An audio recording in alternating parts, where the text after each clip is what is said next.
सुप्रभात बच्चों। आज हम पाठ 8 शाम एक किसान के बारे में चर्चा करेंगे। कवि ने इस कविता में जाड़े की शाम का वर्णन अति मनोहर किया है। जाड़े मतलब सर्दी की शाम का वर्णन किया है।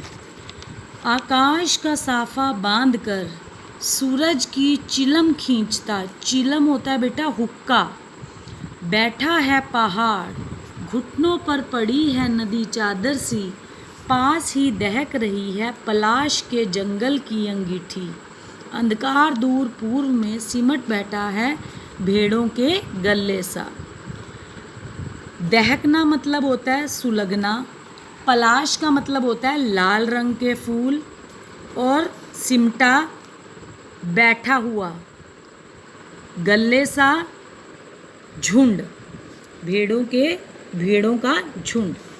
कवि कहता है कि प्राकृतिक दृश्य, उसने प्राकृतिक के दृश्य का वर्णन किया है। वह कहता है कि जो किसान है यानी जो पहाड़ है वो किसान की तरह दिखाई दे रहा है।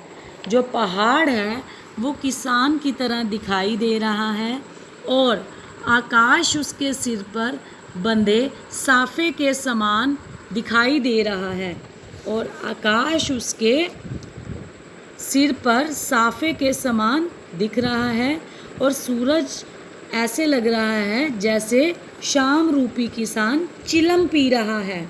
उसके घुटनों पर पड़ी चादर नदी जैसी लग रही है, यानी जो नदी उसके पास से बह रही है वह किसान के घुटनों पर पड़ी चादर के समान लग रही है।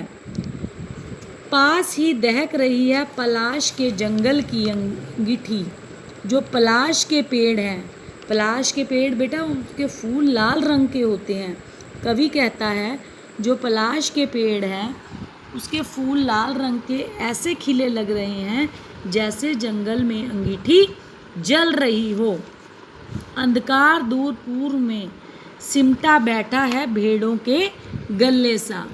कवि कहता है कि पूर्व दिशा में अंधेरा छा रहा है, और ऐसा लग रहा है जैसे अंधकार झुंड में भेड़ों का समूह बैठा हुआ है।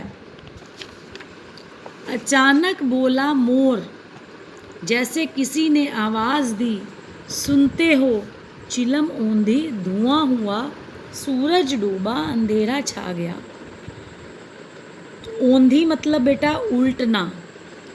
कवि कहता है इतने में कवि को ऐसा लगा जैसे पीछे से किसी ने आवाज़ दी है, अजी सुनते हो। जैसे ही यह आवाज़ सुनी, जो चिलम थी वो उलट गई, उसमें से धुआं उठने लगा, सूरज डूब गया और अंधेरा छाने लगा। इस प्रकार धीरे धीरे रात हो गई। इस कविता के कवि सर्वेश्वर दयाल सक्सेना जी हैं। उन्होंने जाड़े की अति सुंदर शाम का वर्णन किया है। उम्मीद है आपको समझ में आ गई होगी। धन्यवाद।